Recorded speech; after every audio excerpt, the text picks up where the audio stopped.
poor end up with the crumbs, although they were talked into accepting the entitlement system because they thought they were going to get the help necessary. But today, there is a challenge going on because they talk about the wealthy, and I already have, and criticize those who get bailed out, and the very wealthy who benefit from the destruction of money and through the inflationary system. But you don't want to throw out everybody who's wealthy. There's nothing wrong with being wealthy if you earn your money honestly. That's a big difference.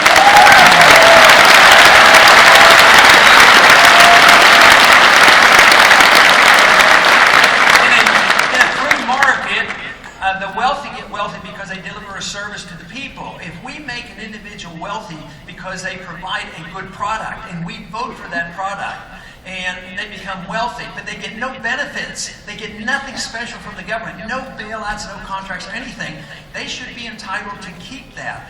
But those who are in the military-industrial complex or in the financial system that benefits from the monetary system that we have, they're not entitled to that. They don't deserve the bailouts, and they should be challenged, so we have to sort out the two. If we do that, I believe we can return to a much more prosperous economy where we can have growth and jobs once again.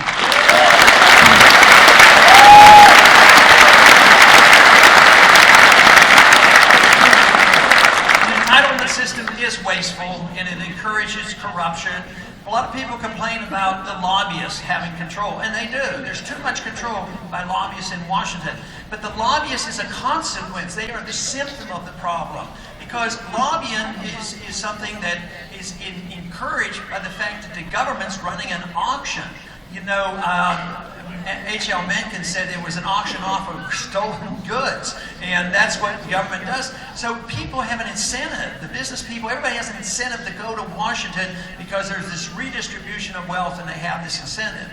Now, what we have to do is get the power out of Washington, get the money out of Washington. You won't have the incentive to go up and try to buy this power and control.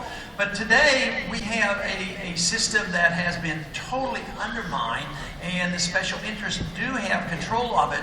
But another way we could solve this, if we, once again, had only those people who were dedicated to the Constitution, who weren't influenced by these special interests and couldn't be bought off, this would all come to an end as well.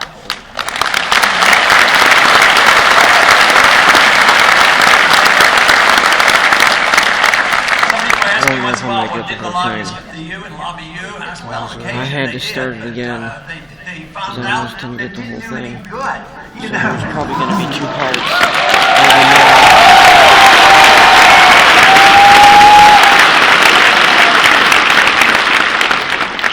But the system of entitlements is something that has to be addressed. But the other thing that I talk about a whole lot, and the place where I want to do the first cutting, because I do want to start, with a token cut in the first year of $1 trillion in 1 year.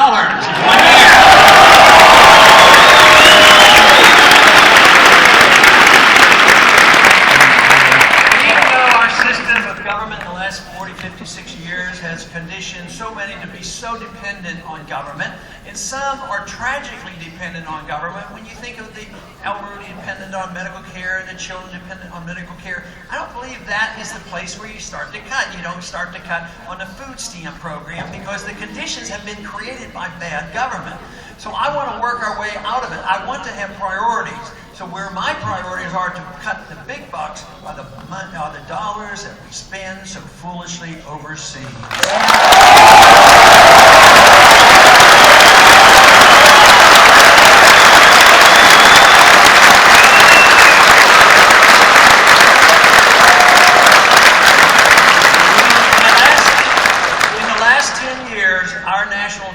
Had an additional $4 trillion added to it just from the spending overseas. Just think if we had those strict constitutionalists that I long for in Washington, where we would only go to war with a declaration of war and no other way.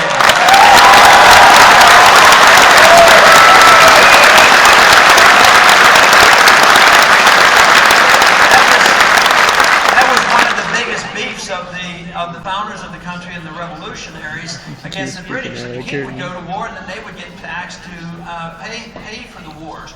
So we need to go to war only if there's a declaration. If there's a need to it and to defend this country, we should declare the war as we did in World War II. Go fight and win it and just come home. That's what we need to do.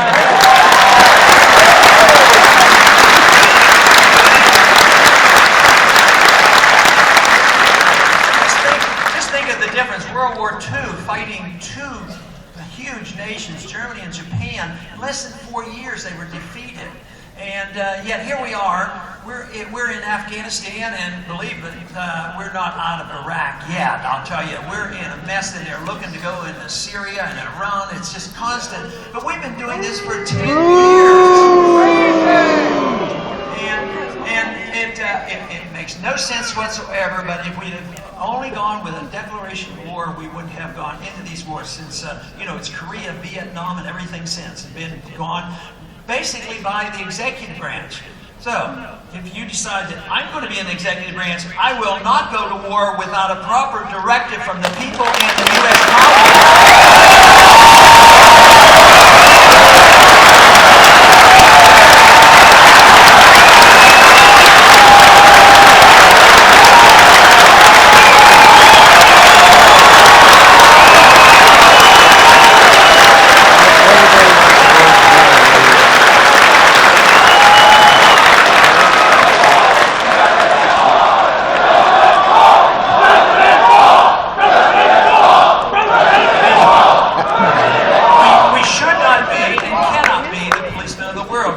Involved in the internal affairs of other nations. And we certainly should not go to war under a UN resolution either.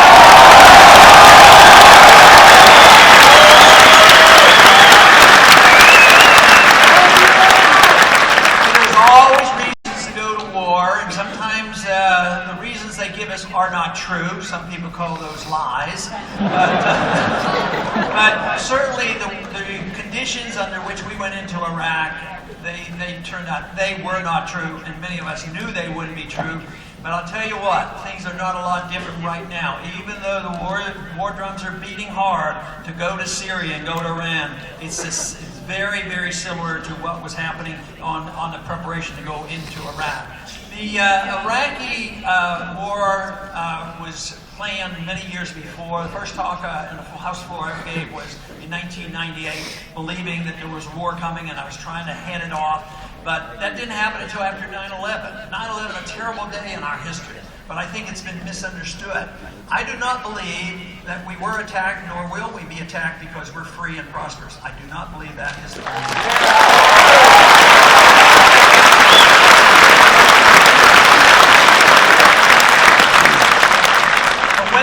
Crisis, whether it's an economic crisis that requires us to bail out those in privileged positions, or when we have an international crisis like 9/11, it's used as an excuse to do the very things they've been wanting to do all along. Of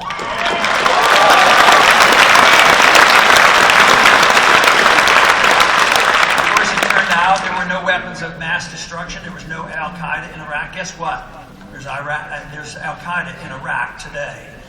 And this whole idea that, well, we have to go wherever they are. The terrorists are everywhere. And there are Taliban everywhere. We have to kill every Taliban. But you know, the Taliban are not the Al-Qaeda. Al-Qaeda are radical enough, and they're incensed enough that they want to come here, and they do want to kill us because of the problems that we've had with our foreign policy. But Taliban are people who want to just foreigners off their land, whether they're the Soviets or whether it's the United States or the French or the British. They just want to be left alone. And if we're going to try to...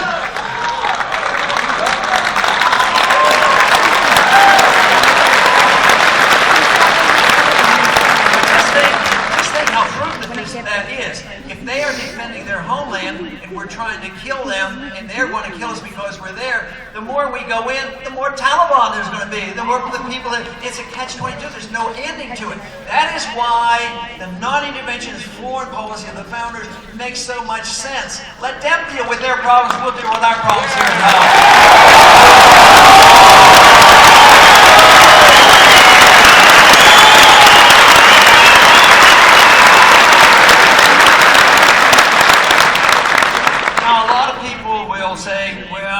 Write us off quickly and say, oh, you're a bunch of isolationists. You don't want to deal with the world. But you know what? It's exactly the opposite. Guess who the isolationists are? The isolationists